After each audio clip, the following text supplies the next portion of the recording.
প্রিয় সহকর্মীবৃন্দ, আপনারা যখন আজকে এই হলে আসছিলেন, নিশ্চয়ই আসার সময় হয় পত্রিকা দেখেছেন অথবা মোবাইল ফোনে পত্রিকা দেখেছেন। নিশ্চয়ই একটি নিউজ আপনারা খেয়াল করেছেন যে আজকে হচ্ছে আন্তর্জাতিক মানবাধিকার দিবস। এই মানবাধিকার দিবস অর্থাৎ মানুষের অধিকারের বিষয়। আমরা যদি বিগত যে স্বৈরাচারকে এই দেশের ছাত্র জনতা সকল শ্রেণী পেশার মানুষ একত্রিত হয়ে রাজনৈতিক দলের কর্মীরা জনগণকে সাথে নিয়ে একত্রিত হয়ে যে স্বৈরাচারের পতন ঘটিয়েছে, সেই স্বৈরাচারের সম্পূর্ণ সময়টা যদি আমরা দেখি, তাহলে বাংলাদেশের দলমত বলা যায় নির্বিশেষে শুধু যে রাজনৈতিক কর্মীরা তা নয়, রাজনৈতিক দলের বাইরেও সাধারণ বহু মানুষ, সুশীল সমাজের মানুষ, ব্যক্তিবর্গ, অন্যান্য বিভিন্ন শ্রেণী পেশার মানুষ, সাংবাদিক বলেন, ডাক্তার বলেন, ব্যবসায়ী বলেন, গৃহিণী বলেন, ছাত্রছাত্রী বলেন, রাজনীতির বাইরেও এরকম বহু মানুষ আছেন। অনেক ক্ষেত্রে কেউ কেউ ছিলেন যাদের মানবাধিকার হরণ করা হয়েছিল।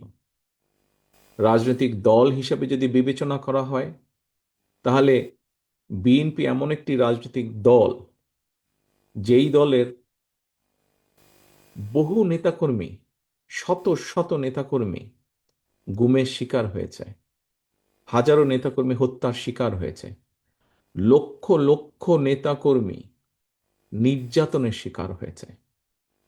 আমাদের নেতাকর্মীদের সামনে রাতের অন্ধকারে সাদা মাইক্রোবাস এসে দাঁড়াতো, এবং তারপর দিন থেকে এরকম বহু নেতাকর্মীকে খুঁজে পাওয়া যেত না।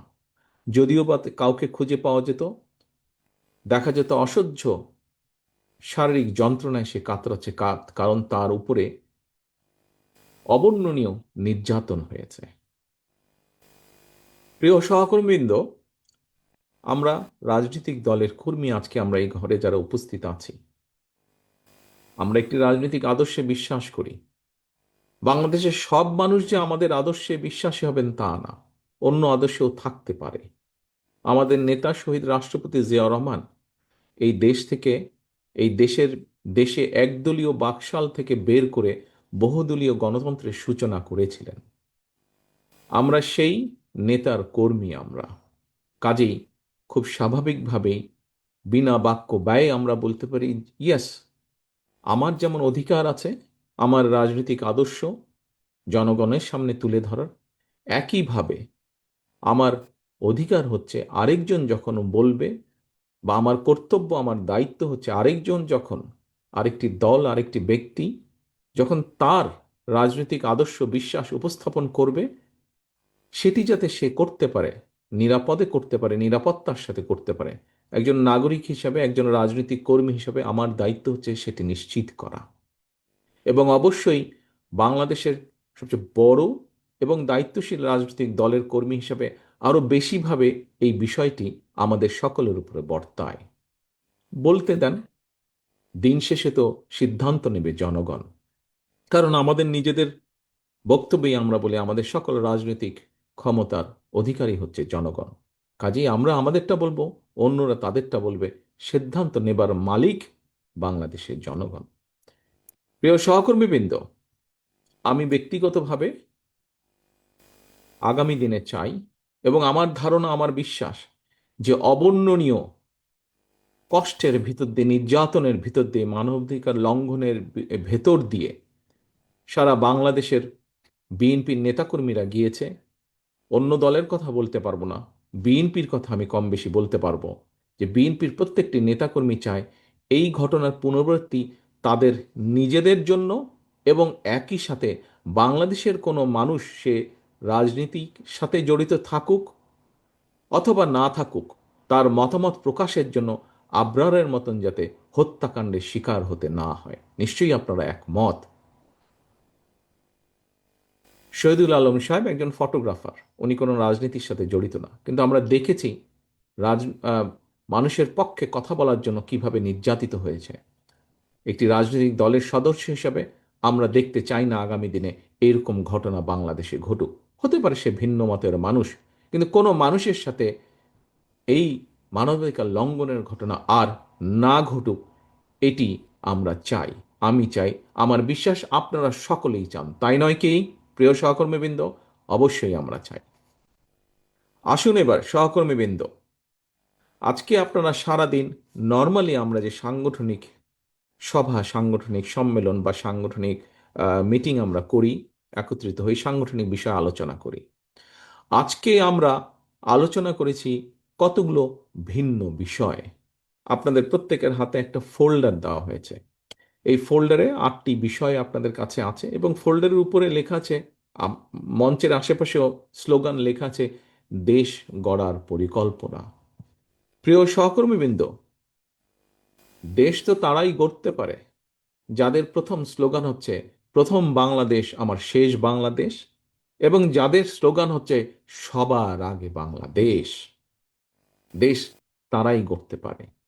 প্রিয় সহকর্মীবৃন্দ, এই দেশ আপনি যদি ফ্যাক্টস, ফিগার, হিস্ট্রি যাই বিবেচনা করেন না কেন, এই বাংলাদেশ স্বাধীনতার পরে বিভিন্ন সময় বিভিন্ন দল পরিচালনা করেছে, কিন্তু বাংলাদেশের মানুষের অর্থনৈতিক ভাগ্যের উন্নয়ন হয়েছে, উন্নয়ন ঘটেছে।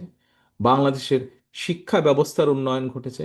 বাংলাদেশের মানুষের কর্মসংস্থানের ব্যাপকতা বেড়েছে, পরিধি বেড়েছে দেশে এবং বিদেশে।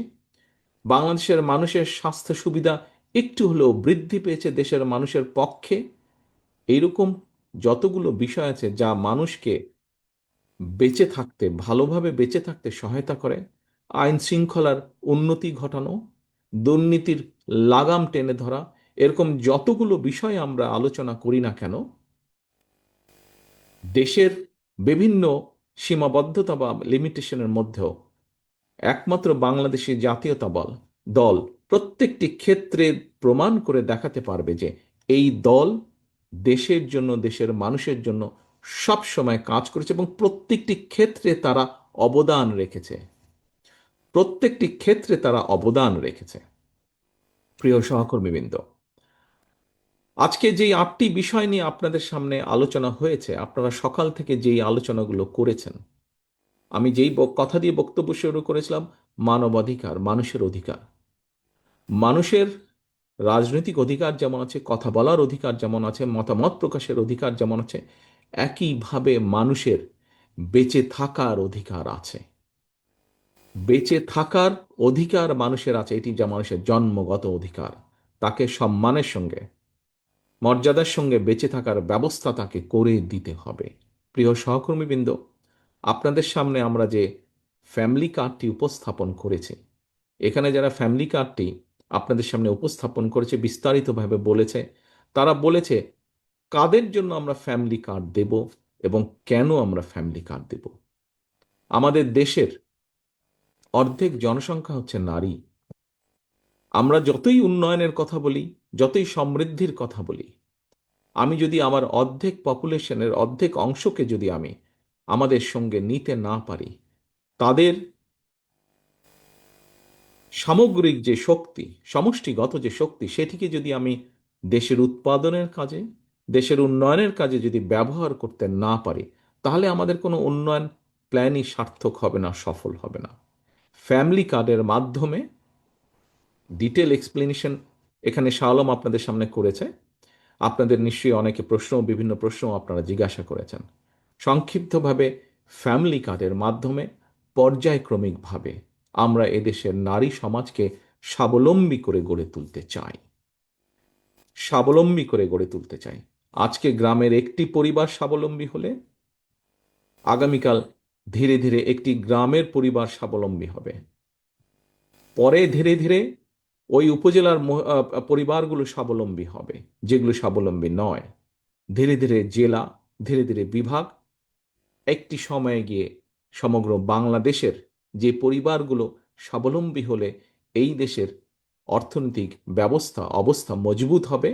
পর্যায়ক্রমিকভাবে সেই পরিবারগুলোকে আমরা স্বাবলম্বী করতে চাই এবং এর মাধ্যমে আমরা দেশের অর্থনৈতিক ভিত্তিকে মজবুত করতে চাই। প্রিয় সহকর্মীবৃন্দ, আপনাদের নিশ্চয়ই কম বেশি বক্তব্যে আপনারা বলেন একটি কথা, অনেকেই বলেন, আমি গত কয়েকদিন উদাহরণটা দিয়েছি, আমরা যেহেতু 7 দিন ধরে একই বিষয়ে আলোচনা করছি, প্রত্যেক দিন হয়তো নতুন কিছু বলা সম্ভব নয়, কিছু কিছু জিনিস রিপিটেশন হবে। প্রিয় সহকর্মীবৃন্দ, আমরা পড়েছি, আমরা জেনেছি, আমরা বক্তব্য একটি কথা বলি, সেটি হচ্ছে নেপোলিয়ন। নেপোলিয়নের নাম আপনারা সবাই জানেন, শুনেছেন। নেপোলিয়ন বলেছিলেন, আমাকে একজন শিক্ষিত মা দাও, আমি একটি শিক্ষিত জাতি দিব। প্রিয় সহকর্মীবৃন্দ, দেশনেত্রী খালেদা জিয়া গতবার যখন দেশ পরিচালনার দায়িত্বে ছিলেন, তখন আমরা দেখেছি বিএনপি সরকার উদ্যোগ গ্রহণ করেছে এবং এই উদ্যোগের ফলাফল অনেক এখন ভালো ফলাফল পাওয়া যাচ্ছে। কি সেই উদ্যোগ? দেশে মেয়েদের শিক্ষা ব্যবস্থা ক্লাস 12 পর্যন্ত উনি ফ্রি করে দিয়েছিলেন। বিভিন্ন সামাজিক কারণে মেয়েরা এই দেশে শিক্ষা ব্যবস্থায় পিছিয়ে ছিল, আজ কিন্তু তারা পিছিয়ে নেই। অর্থাৎ নারী সমাজকে যদি স্বাবলম্বী করতে হয়, নারীদেরকে স্বাবলম্বী করতে হয়, প্রথমে শিক্ষার ব্যবস্থা দেশনেত্রী খালেদা জিয়ার সরকার, বিএনপি সরকার সেটি করে গিয়েছে, সেটি চলছে, সেটির ফল জাতি ভোগ করছে, শুভ ফল। প্রিয় সহকর্মীবৃন্দ, ফ্যামিলি কার্ডের মাধ্যমে আগামী দিনে ইনশাল্লাহ সামনে যে নির্বাচন আছে, এই নির্বাচনের মাধ্যমে আমরা বাংলাদেশের জনগণের রায় আমাদের পক্ষে পেলে ইনশাল্লাহ শিক্ষিত যে মেয়েরা শিক্ষিত হয়েছে তারা আস্তে আস্তে শিক্ষিত মা হচ্ছে, এবং সেই মাগুলোকে আমরা স্বাবলম্বী মা, অর্থনৈতিকভাবে স্বাবলম্বী হিসাবে গড়ে তুলব। এই হচ্ছে আমাদের আগামী দিনের পরিকল্পনা। খুব সংক্ষেপে, শিক্ষিত মা, স্বাবলম্বী, অর্থনৈতিকভাবে স্বাবলম্বী মা, এই দুটি যদি আমরা গড়ে তুলতে পারি, ইনশাল্লাহ আমরা স্বাবলম্বী বাংলাদেশ গড়ে তুলতে সক্ষম হব। প্রিয় সহকর্মীবৃন্দ, আজকে এখানে আপনারা উপস্থিত, এটাও কিন্তু মানব অধিকার, মানুষের একটি অধিকার। এবার আসুন, আজকে আমরা এখানে আমাদের দুটো অঙ্গ বা সহযোগী সংগঠনের সহকর্মীদেরকে নিয়ে আলোচনা করছি। একটি হচ্ছে কৃষক দল, একটি হচ্ছে যুব দল। আপনারা কৃষক দল যারা আছেন, এটি শুধু কৃষক দলের ক্ষেত্রেই প্রযোজ্য নয়, তবে যেহেতু কৃষক দল সরাসরি কৃষকদের সাথে রিলেটেড, সেজন্যই হয়তো কথাটা আমি এভাবে বলছি। আপনারা সকলের সামনে উপস্থাপন করা হয়েছে কৃষি কার্ড। কৃষি কার্ডের যে 10টি ফলাফল, কেন আমরা এটি কৃষি কার্ডটা ইন্ট্রোডিউস করতে চাইছি, কাদের জন্য করতে চাইছি, কি কি বেনিফিট তারা পাবে, এগুলো আপনাদের সামনে ডক্টর মজিদ আপনাদের সামনে আলোচনা করেছে, বিস্তারিতভাবে তুলে ধরেছে। আপনারা নিশ্চয়ই তাকে অনেক প্রশ্নও করেছেন, সেই প্রশ্নের কম বেশি জবাব উনি দিয়েছেন। অনেক প্রশ্নের জবাব আপনারা পেয়েছেন। মূল লক্ষ্য কি? প্রিয় সহকর্মীবৃন্দ, ছোটবেলা থেকে দেখে এসেছি, জেনে এসেছি, এবং এখন অনেকে অনেক কিছু বললেও ব্যক্তিগতভাবে আমি বিশ্বাস করি এদেশের অর্থনীতি বলেন বা সব কিছুর মূল মেরুদণ্ড হচ্ছে কিন্তু আমাদের কৃষি। সেটি শুধু বাংলাদেশ নয়, সমগ্র পৃথিবীতে। এখন এই যে মূল মেরুদণ্ড যারা, আমরা যদি তাদের অর্থনৈতিক মেরুদণ্ডটা সোজা হতে, শক্ত হতে সাহায্য করতে পারি, সহযোগিতা করতে পারি, এরকম পরিকল্পনা যদি আমরা গ্রহণ করতে পারি, তাহলে অবশ্যই ধীরে ধীরে পর্যায়ক্রমিকভাবে দেশের কৃষির মেরুদণ্ড শক্তিশালী হবে। কৃষির মেরুদণ্ড যদি শক্তিশালী হয়, কৃষকের অর্থনৈতিক মেরুদণ্ড শক্তিশালী হবে। আমাদের সকল কৃষিজ পণ্যর উৎপাদন বৃদ্ধি পাবে। উৎপাদন বৃদ্ধি পাওয়ার ফলে আমরা দেশের সকল মানুষের কাছে পৌঁছে দিতে সক্ষম হব যে কৃষিজাত যে পণ্য যা দেশে উৎপাদিত হবে, ন্যায্য একটি স্বাভাবিক মূল্যে আমরা পৌঁছে দিতে সক্ষম হব। এবং শুধু তাই নয়, ধীরে ধীরে পর্যায়ক্রমিকভাবে কৃষি রিলেটেড বহু শিল্প আছে। আমরা এখন গার্মেন্টস রফতানি করি, গার্মেন্টস রফতানির সাথে আরও অনেক জিনিস, হয়তো জুতো রফতানি করছি, অন্যান্য আরও অনেক কিছু রফতানি করছি আমরা। কিন্তু আস্তে আস্তে আমরা কৃষি রফতানিতে মনোযোগ দিতে পারবো। প্রিয় সহকর্মীবৃন্দ, আপনাদের অনেকেরই জানা আছে, সবাই না দেখলেও, বয়স সময়ের কারণে সবাই না দেখলেও আমিও দেখেছি, আমার একটু একটু মনে আছে, আমরা দেখেছি দেশ স্বাধীনের পরে একটি দুর্ভিক্ষ হয়েছিল। কেন হয়েছিল, কি হয়েছিল, কাদের আমলে হয়েছিল, সে প্রসঙ্গে নাই বা গেলাম, সেগুলো কম বেশি ধারণা আপনাদের আছে। কিন্তু মূল বিষয় হচ্ছে, পরবর্তীতে যখন শহীদ রাষ্ট্রপতি জিয়াউর রহমান দেশ পরিচালনার দায়িত্ব পেলেন, উনি সেই সময় খাল খননের মাধ্যমে শুধু যে দেশে খাদ্য উৎপাদন বৃদ্ধি করেছিলেন তা নয়, একটি ফসলের জায়গায় দুটি ফসল, দুটি ফসলের জায়গায় সারা দেশে তিনটি ফসলই যে করতে সক্ষম হয়েছিলেন শুধু তা নয়, অল্প পরিমাণ হলেও শহীদ রাষ্ট্রপতি জিয়াউর রহমানের সময় দেশ থেকে খাদ্য রফতানি হয়েছিল।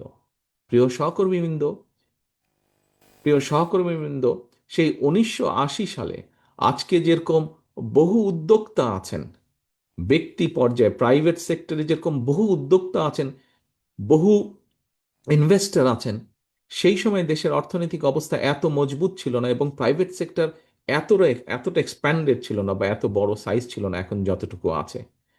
আজ প্রাইভেট সেক্টরের বহু মানুষ আছেন, বহু উদ্যোক্তা আছেন, যারা বিভিন্নভাবে কিন্তু দেশে, আপনারা অনেকে ইউকেতে এসেছেন, এখানে আমাদের বাংলাদেশি কমিউনিটি যারা আছে, সেই কমিউনিটি যারা যারা আছেন সেই এলাকাগুলোতে যদি আপনারা যান, দেখবেন অনেক গ্রোসারি শপ আছে, যেই গ্রোসারি শপগুলোতে গেলে আপনারা দেখবেন বাংলাদেশি বহু প্রোডাক্ট সেখানে পাওয়া যায়, যেগুলো প্যাকেটজাত হয়ে আসে প্রোডাক্ট, সেখানে লেখা থাকে মেড ইন বাংলাদেশ অথবা ফ্রম বাংলাদেশ, এরকম কথা লেখা থাকে। কাজেই আমরা এখনই যদি করতে পারি, রাষ্ট্র যদি, সরকার যদি সেরকম সুন্দরভাবে অর্গানাইজ ওয়েতে কৃষিকে সাজাতে সক্ষম হয়, তাহলে একদিকে যেরকম আমরা দেশের মানুষকে ন্যায্য মূল্যে খাদ্যদ্রব্য সবকিছু সরবরাহ করতে সক্ষম হব, একই দিকে, অন্যদিকে ঠিক একইভাবে এই সকল উদ্যোক্তা উৎসাহিত হবেন, তারা আরও বিনিয়োগ করবেন, কৃষিজ দ্রব্যতে তারা বিনিয়োগ করবেন। বিনিয়োগ করার মাধ্যমে একদিকে তারা যেমন আরও অধিক পরিমাণ বিভিন্ন খাদ্য দ্রব্য জাতীয় জিনিস রফতানি করতে সক্ষম হবেন, যার ফলে বৈদেশিক মুদ্রা আসবে। অন্যদিকে সেই সকল মিল ফ্যাক্টরি চালু করতে হলে, চালাতে হলেও তো মানুষের প্রয়োজন, কর্মদক্ষ মানুষের প্রয়োজন, সেখানেও বহু মানুষের কর্মসংস্থানের ব্যবস্থা হবে। কাজে পুরো বিষয়টাকে আমরা এভাবে দেখছি, পুরো বিষয়টা আপনারা নিশ্চয়ই এইভাবেই বুঝতে পারছেন। আমাদের দায়িত্ব হচ্ছে পুরো বিষয়টাকে আমাদের কৃষক এবং আমাদের সাধারণ মানুষ, গ্রামে গঞ্জে কোটি কোটি মানুষ যারা আছে, শহর গ্রামগঞ্জ, সকলের কাছে এই পরিকল্পনার কথাটা আপনাদেরকে তুলে ধরতে হবে, প্রিয় সহকর্মীবৃন্দ। সেজন্যই আজকে আপনাদেরকে এত কষ্ট দেওয়া হয়েছে, আপনাদেরকে 8 ঘন্টা বসিয়ে রাখা হয়েছে।